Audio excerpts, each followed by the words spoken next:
Hello everyone, আজ চলে এসেছি একটা গাছ কৌটোর ওপর কলকা আঁকার ভিডিও নিয়ে।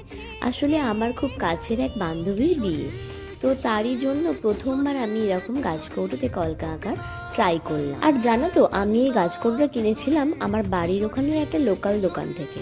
তো এইটাতে রং করাই ছিল, কিন্তু সেই রংটাকে আমি তুলে আবার নতুন করে রং করি। কেনা তো হয়ে গেছে অনেক দিন আগে থেকেই, কিন্তু রং করা শুরু করলাম আমি বিয়ের 10 দিন আগে থেকে।